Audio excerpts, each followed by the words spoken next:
شہاب نامہ کے اس باب میں پاکستان کے ابتدائی 5 سالوں کے واقعات کا احاطہ کیا گیا ہے۔ اس میں بہت سے دلچسپ اور تاریخی واقعات مثلاً امریکی امداد اور اونٹوں کا برا ماننا، مادر ملت کی کتاب مائی برادر جو کبھی نہ چھپ سکی، محترمہ فاطمہ جناح کی حکومت کے ساتھ ناچاقی، قائد ملت کی شہادت،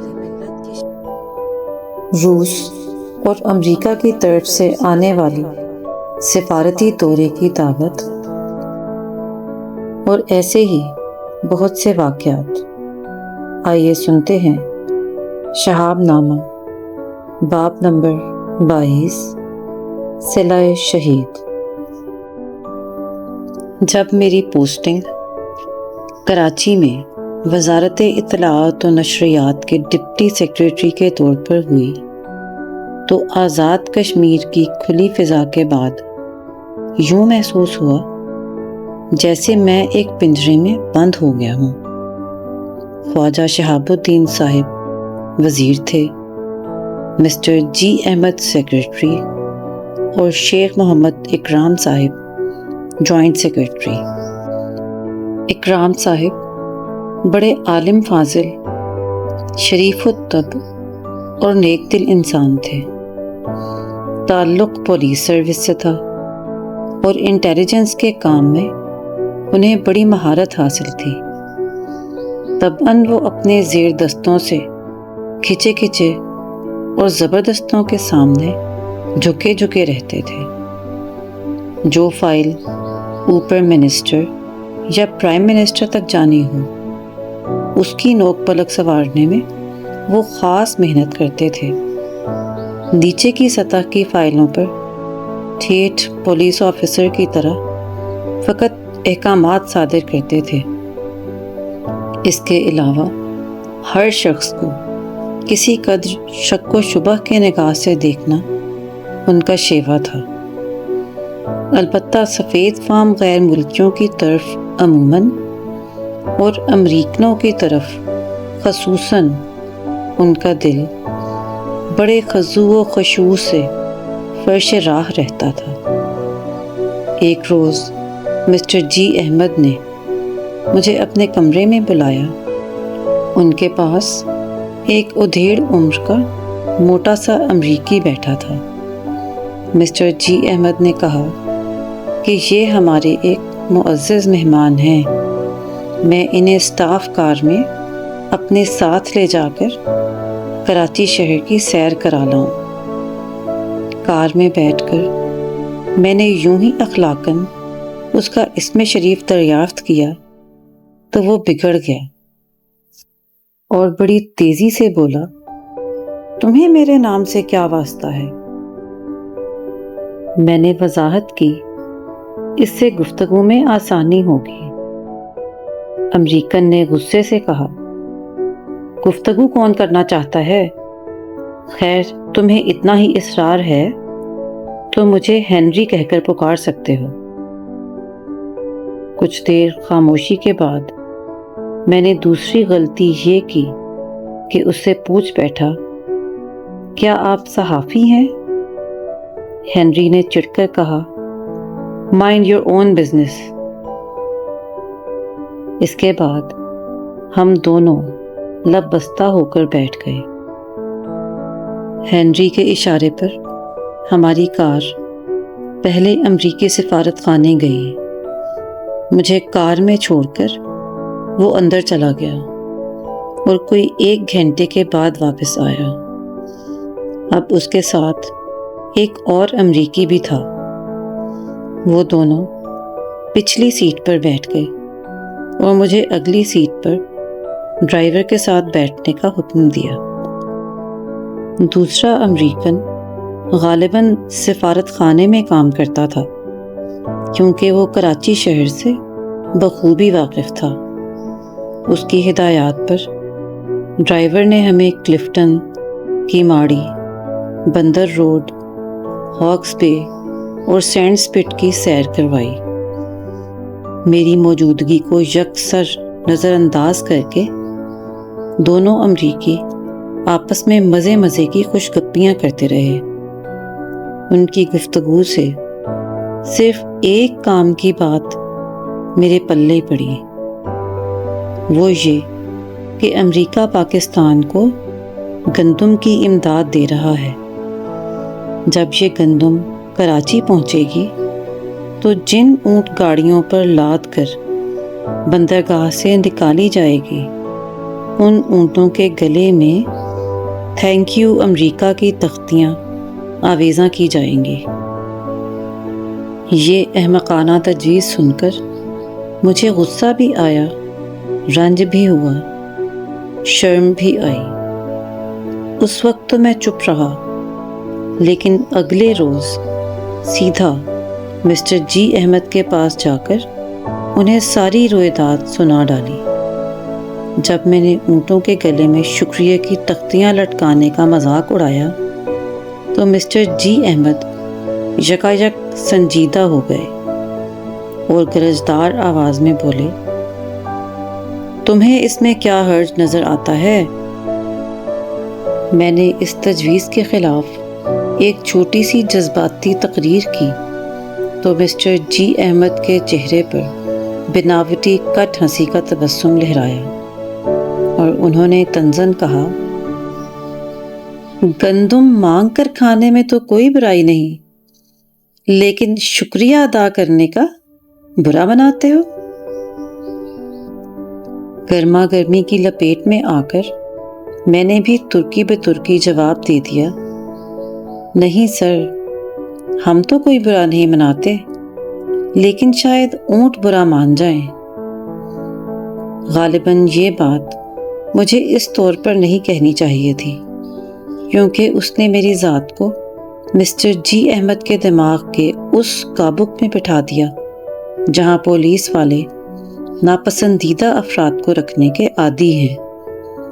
یوں بھی اس زمانے میں ماحول کا رنگ کچھ ایسا بنتا جا رہا تھا کہ امریکنوں کی کسی خفیف الحرکتی پر معمولی سا جائز اعتراض بھی بڑی آسانی سے غیر حب الوطنی کے کھاتے میں ڈال دیا جاتا تھا۔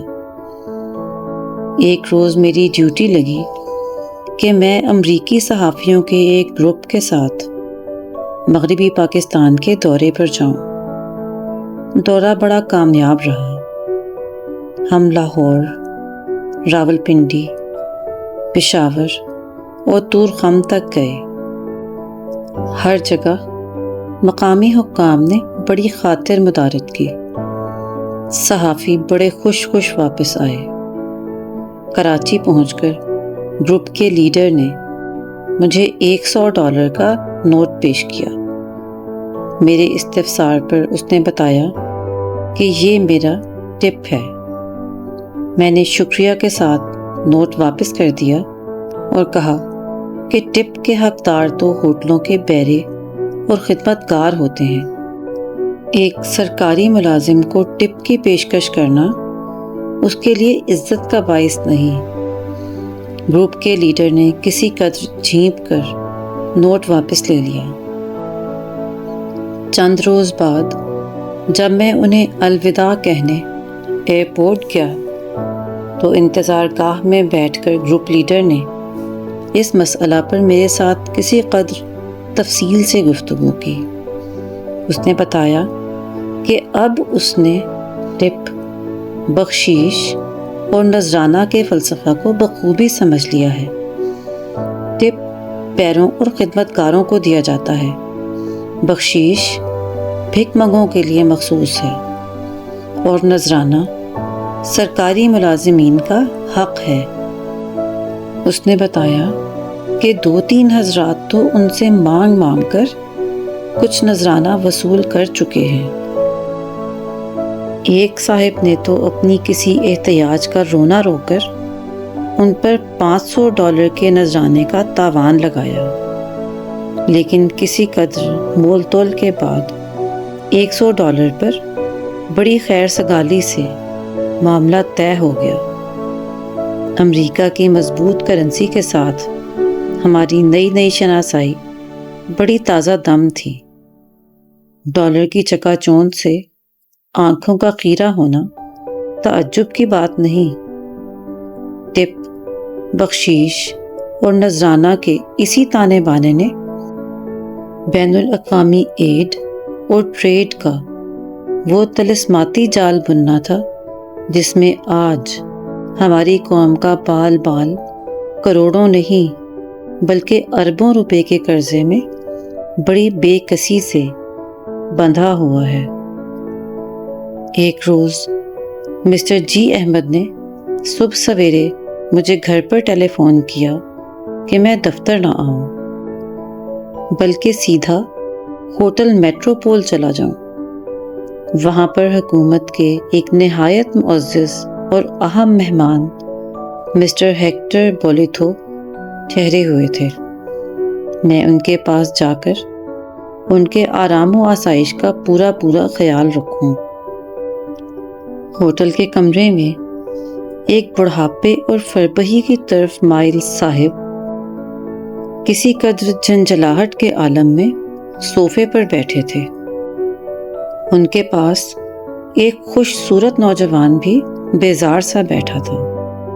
جب میں نے انہیں بتایا کہ میں ان کی خدمت گزاری کے لیے حاضر ہوا ہوں تو نوجوان نے فوراً کہا، ٹھیک ہے، تم جلدی سے ہمارے جوتے پالش کروا دو۔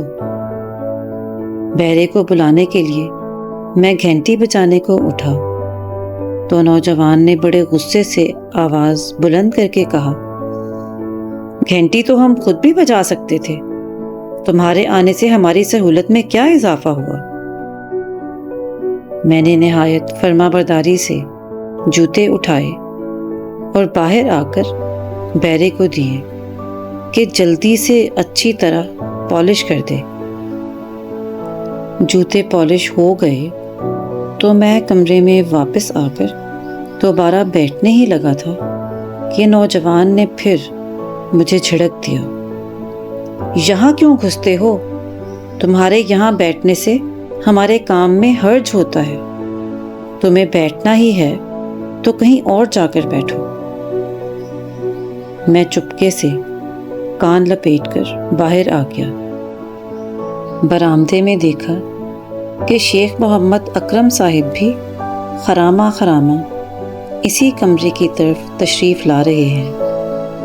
انہوں نے بتایا کہ حکومت پاکستان کی دعوت پر مسٹر ہیکٹر بولیتھو انگلستان سے تشریف لائے ہیں اور قائد اعظم کی سوانح عمری لکھنے کا کام ان کے سپرد ہوا ہے۔ محترمہ مس فاطمہ جناح نے ان سے ملنے اور انہیں قائد اعظم کے ذاتی کاغذات دکھانے سے انکار کر دیا ہے، اس لیے بولیتھو صاحب کا مزاج برہم ہے۔ ہمیں ان کا موڈ خوشگوار رکھنے کی ہر ممکن تدبیر کرنی چاہیے۔ اس وقت تک میں نے مصنف کے طور پر مسٹر ہیکٹر بولیتھو کا نام سنا تک نہیں تھا۔ چند پڑھے لکھے دوستوں سے پوچھ گچھ کی تو انہوں نے بھی اپنی لا علمی کا اظہار کیا۔ آخر انگریزی ادب کے ایک ہو از ہو کی ورک گردانی سے منکشف ہوا کہ موصوف سرکاری درباری قسم کے ادیب ہیں۔ چند غیر معروف ناولوں کے علاوہ انہوں نے زیادہ تر انگلستان کے شاہی خاندان کے افراد اور دیگر مختلف امراء و رؤساء کی سوانح عمریاں تحریر کی ہیں۔ مسٹر ہیکٹر بولیتھو صف اول کے ادیب تو نہ تھے، لیکن انہیں روایتی طرز کی سوانح نگاری پر اچھا خاصا عبور حاصل تھا، لیکن اس وقت بہت سے دوسروں کی طرح مجھے بھی اس انتخاب پر مایوسی ہوئی تھی۔ محترمہ مس فاطمہ جناح کو بھی غالباً یہی اعتراض تھا کہ قومی اہمیت کے اس کام کے لیے ایک غیر ملکی شخص کو کیوں چنا گیا۔ لیکن 1954 میں جب مسٹر بولیتھو کی کتاب لندن میں ایک معروف پبلشنگ ہاؤس سے شائع ہوئی تو بے شک اس نے بیرون ملک پاکستان کو متعارف کرانے میں ضرور کسی قدر مدد دی۔ محترمہ مس فاطمہ جناح کی اپنی خواہش یہی تھی کہ قائد اعظم کی سوانح حیات کسی پاکستانی اہل قلم کے ہاتھوں مرتب ہو۔ پچھلے 30-32 برس میں کچھ کتابیں لکھی ضرور گئی ہیں۔ قائد اعظم کے 100 سالہ یوم پیدائش کی تقریب پر بھی بہت سی فرمائشی کتابیں معرض وجود میں آئیں، لیکن ابھی تک ایسی کوئی کتاب اردو، انگریزی یا کسی اور زبان میں شائع نہیں ہوئی جو اس عظیم رہنما کی سیرت، کردار اور سیاست کے ساتھ پورا انصاف کرتی ہو۔ قائد اعظم اکیڈمی نے ایک مفصل اور مکمل سوانح حیات تیار کرنے کا منصوبہ بنا تو رکھا ہے، اب دیدہ باید کہ یہ بیل کب تک، کہاں تک اور کس طرح منڈھے چڑھتی ہے۔ مادر ملت کے ذاتی کاغذات میں البتہ ایک مسودہ ضرور موجود ہے جس کا عنوان مائی بردر، میرا بھائی ہے۔ اسے انہوں نے مسٹر جی الانا کے تعاون سے تحریر کیا تھا۔ قائد اعظم کی زندگی کے چند گوشوں کا یہ ایک خوبصورت مرقع ہے، لیکن اب تک اس کا پورا متن غالباً کہیں شائع نہیں ہوا۔ قائد اعظم کے 100 سالہ یوم پیدائش کے موقع پر اسے کتابی صورت میں شائع کرنے کی تحریک ہوئی تھی، لیکن یہ منصوبہ بھی بعض سیاسی احتیاطوں کی نذر ہو گیا۔ مشاہیر کے اقوال اور افعال سے اگر کسی قسم کے تنازعے کی صورت نکلتی ہو تو عصری لحاظ سے ایک محدود مدت تک انہیں صیغہ راز میں رکھنا قرین مصلحت ہے، لیکن 30-32 سال کی مدت بڑی طویل ہوتی ہے۔ اس عرصہ میں متعلقہ مشاہیر تاریخ کی بے رحم بھٹی سے گزر کر اپنے اپنے مستند مقام پر مستحکم ہو چکے ہوتے ہیں۔ جزوی طور پر کسی ناخوشگوار تفصیل کا افشا ان کے اس مقام کو متزلزل نہیں کر سکتا۔ یوں بھی آزاد دنیا میں بہت سی جگہ 30 برس کے بعد خفیہ دستاویزات تک کو عام کر دیا جاتا ہے۔ مادر ملت کے مسودہ میرا بھائی میں 2 مقام ایسے آتے ہیں جن کی وجہ سے اس کی اشاعت میں پس و پیش ہوتا رہا ہے۔ پہلا واقعہ جولائی 1947 کا ہے، جب قائد اعظم علالت کی وجہ سے علاج اور آرام کے لیے زیارت تشریف رکھتے تھے۔ محترمہ مس فاطمہ جناح نے لکھا ہے کہ جولائی کے اخیر میں ایک روز وزیر اعظم لیاقت علی خان اور سیکریٹری جنرل مسٹر محمد علی اچانک زیارت پہنچ گئے۔ ان کے آنے کی پہلے سے کوئی اطلاع نہ تھی۔ وزیر اعظم نے ڈاکٹر الہی بخش سے پوچھا کہ قائد اعظم کی صحت کے متعلق ان کی تشخیص کیا ہے۔ ڈاکٹر نے کہا کہ اسے مس فاطمہ جناح نے یہاں بلایا ہے، اس لیے وہ اپنے مریض کے متعلق کوئی بات صرف انہی کو بتا سکتے ہیں۔ وزیر اعظم نے اصرار کیا، لیکن وزیر اعظم کی حیثیت سے میں قائد اعظم کی صحت کے متعلق متفکر ہوں۔ ڈاکٹر نے ادب سے جواب دیا، جی ہاں بے شک، لیکن میں اپنے مریض کی اجازت کے بغیر کچھ نہیں بتا سکتا۔ جب مس فاطمہ جناح نے قائد اعظم کو وزیر اعظم کی آمد کی اطلاع دی تو وہ مسکرائے اور فرمایا، تم جانتی ہو وہ کیوں آئے ہیں؟ وہ دیکھنا چاہتے ہیں کہ میری علالت کتنی شدید ہے، میں کتنا عرصہ زندہ رہ سکتا ہوں۔ تم نیچے جاؤ اور پرائم منسٹر سے کہہ دو کہ میں انہیں ابھی ملوں گا۔ مس فاطمہ جناح نے کہا، اب کافی دیر ہو گئی ہے، وہ کل صبح ان سے مل لیں۔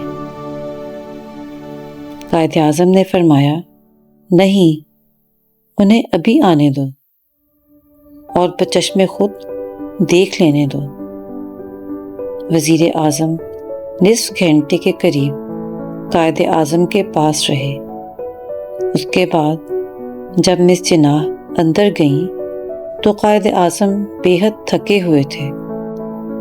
انہوں نے کچھ جوس مانگا اور پھر چودھری محمد علی کو اپنے پاس بلایا۔ سیکریٹری جنرل 15 منٹ تک قائد اعظم کے ساتھ رہے۔ اس کے بعد مس فاطمہ جناح دوبارہ قائد اعظم کے کمرے میں گئیں اور پوچھا کہ کیا وہ جوس یا کافی پینا پسند فرمائیں گے؟ قائد اعظم نے کوئی جواب نہ دیا کیونکہ وہ کسی سوچ میں محو تھے۔ اب ڈنر کا وقت آ گیا تھا۔ قائد اعظم نے مس فاطمہ جناح سے فرمایا، بہتر ہے کہ تم نیچے چلی جاؤ اور ان کے ساتھ کھانا کھاؤ۔ مس جناح نے اصراراً کہا، نہیں، میں آپ کے پاس ہی بیٹھوں گی اور یہیں پر کھانا کھا لوں گی۔ قائد اعظم نے فرمایا، نہیں، یہ مناسب نہیں، وہ یہاں پر ہمارے مہمان ہیں، جاؤ ان کے ساتھ کھانا کھاؤ۔ مس فاطمہ جناح لکھتی ہیں کہ کھانے کی میز پر انہوں نے وزیر اعظم کو بڑے خوشگوار موڈ میں پایا۔ وہ ہنسی خوشی اور مذاق باتیں کرتے رہے، جبکہ مس جناح کا دل اپنے بھائی کے لیے خوف سے کانپ رہا تھا، جو اوپر کی منزل میں بستر علالت پر اکیلے پڑے تھے۔ کھانے کے دوران چودھری محمد علی چپ چاپ کسی سوچ میں گم رہے۔ کھانا ختم ہونے سے پہلے ہی مس فاطمہ جناح اوپر چلی گئیں۔ انہوں نے بڑے ضبط سے اپنے آنسوؤں کو روک رکھا تھا۔ قائد اعظم انہیں دیکھ کر مسکرائے اور فرمایا، فاٹی، تمہیں ہمت سے کام لینا چاہیے۔ انگریزی مسودے میں مس فاطمہ جناح کے اپنے الفاظ یہ ہیں: Towards the end of July, without prior notice, Mr. Liaquat Ali Khan, the Prime Minister, arrived in Ziyarat, accompanied by Chaudhry Muhammad Ali. He asked Dr. Ilahi Bakhsh about his diagnosis of Qaid Azam's health. The doctor said that as he had been invited by me to attend to the Qaid, he could only say what he thought of his patient to me. But as Prime Minister, I am anxious to know about it. The doctor politely replied, Yes, sir, but I can't do it without the patient's permission.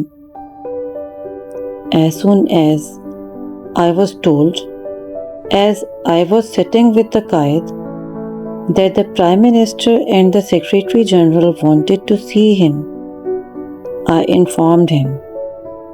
He smiled and said, Fati, do you know why he has come?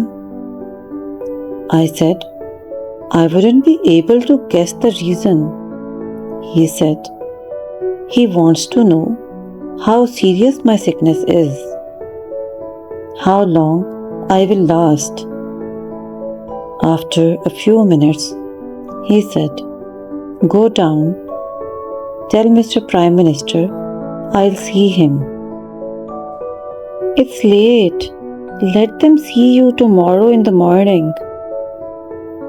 No, let him come now. Let him see for himself. The two were together for about half an hour, and as soon as Liaquat Ali Khan came down, I went upstairs to my brother. I found him absolutely tired, and he wore a sickly look. He asked me to give him some fruit juice and then said, "Send Mr. Muhammad Ali." The Secretary General of the Cabinet was with him for about 15 minutes, and when he was once again alone, I went into his room. I asked him if he would have juice or coffee, but his mind was too preoccupied to answer me. By now, it was dinner time, and he said, "You better go down, have dinner with them." I said emphatically, "No, I would rather be with you and have dinner upstairs." He insisted, "No, that is not correct. They are our guests here. Go, eat with them." I found the Prime Minister on the dinner table in a jolly mood, cracking jokes and laughing, while I shivered with fright about his health, who was alone in his sick bed. Chaudhry Muhammad Ali was silent, thinking. Before the dinner was over, I rushed upstairs. He smiled at me as I entered and said, "Fatih, you must be brave." I did my best to conceal the tears that came surging into my eyes.